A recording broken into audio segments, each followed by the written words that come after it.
Good morning po, Teacher Kim. Siya nga po pala, yung papa ko. Magandang gabi po. Ako po si Coco Martin. Ako po si Kim Chu. Pwede na po ba akong umuwi? Kasi may lakad kami ng tatay ko. Sa classroom may batas.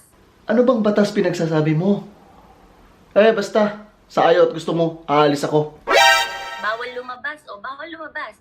Teacher, ano bang gagawin ko para pumayag ka lang? Ngayon lang naman ako lalabas eh.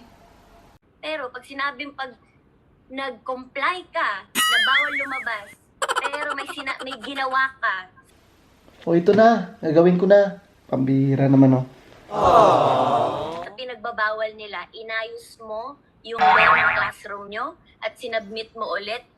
Teacher, i-comply ko na pala yung pinagawa mo sa akin. Ito na po yun. At saka ito yung law ng classroom. Ay, pwede na pala ikaw lumabas. Teacher Kim, tuloy na kami. Sandali lang. Bakit? Ano na naman? Sige na nga, di na ko aalis. Magkwentuhan na lang tayo dito. Balita ko marunong ka mag-rap. Sample naman dyan. Ano ba yan? Hindi ko na-expect. At si Papa Coco yung sasayaw. Law is law. Paulit-ulit. Hindi ka graduate ng law. Huwag ka magsalit law. Law is law. Paulit-ulit. Hindi ka graduate ng law. Huwag ka magsalita. Bianca, ano masasabi mo sa performance ni Kim? Kim Chu, I'm so proud of you. Thank you so much. Wow. Ayos. Galing mag-rap ah. Yo. Teacher Kim, alam mo ba? Proud na proud ako dyan kay Papa Coco. Matalino yan. Kung gusto mo, subukan mo at tanungin siya. Graduate ka din ba ng law? Opo. Honestly. Bobo ka! Oh, sabi ko sa'yo, di ba? Matalino yan. At pag mag-English yan, may London accent pa. Grabe. Bulol ako. Ako marunong mag-English. Ano ba naman yan, tay? Pinapahiya mo naman ako. Pinagmalaki pa naman kita kay Teacher Kim. May alam ka ba sa batas? Opo. Sobra eh. Di ba, Teacher Kim? Lahat naman ng tao pantay-pantay. Yun naman ang turo mo sa akin, di ba? Si Tatay Coco kasi ayaw maniwala sa akin. Ang liit ko, ang pangit ko, ang itim ko. Mali ka niyan! Tingnan mo, Teacher Kim. Walang tiwala sa sarili niya. Siya. Tama na nga yan. Maiba na nga tayo. Alam mo ba, binasa ito ni Papa Coco. Ang bigat-bigat daw, ang kapal-kapal daw, wala siya maintindihan. Mabigat talaga siya. Mabigat talaga, as in... Pinagtawanan yung sinabi ko. Hindi ko naintindihan pala yung sinabi ko, no? Tay, ngayon tapos ka na mabigyan ng advice ni Teacher Kim. Pwede ba? Ikaw naman magbigay ng advice sa kanya? Pwede.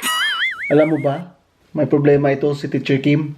Baka naman tay, meron kang maibigay na advice sa kanya. Umila kayo, Dole. Diba? Diyan tayo sumasablay. Huwag kayong mag-alala. Bibigyan namin kayo ng ayuda. Ano ka ba? Ba't ganyan ka magsalita? Magsuri ka sa mga tao. Pasensya na po kayo. Sorry po. Nakikita ko sa mga mata mo. Parang meron kang gustong sabihin. Alam niyo po, ang hirap eh. Ang hirap, Tama ka dyan, kapatid.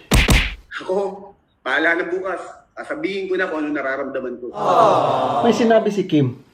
Tama ba siya? Tama po yung sinabi ni Kim. Sabihin mo na sa mga tao. Juding ka o hindi? Yes or no? Opo. Honestly. So sa pag-amin mo ngayon, pwede ba kitang tanungin? Pwede. Ano ang gusto mo? Magdamit pang babae o magdamit pang lalaki? Damit babae. Ano ang pangalan ng iyong boyfriend? Honestly, si Janay. Ha? Nakakagulat naman yung sinabi mo. So, anong pangalan ang gusto mong itawag sa'yo? Nako! Si Paloma. Sinong tao ang nagturo sa'yo magdamit pang babae? Angel of Sin. Sino nagturo mag-makeup sa'yo? Si Julia. Uy, Kim, magpaalam ka na.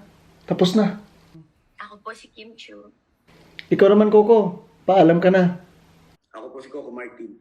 What's up mga katroops? Sana ay nagustuhan nyo. And thank you so much for watching. Don't forget to like, share, and subscribe. Tropang Cebuano Vlog. Peace out.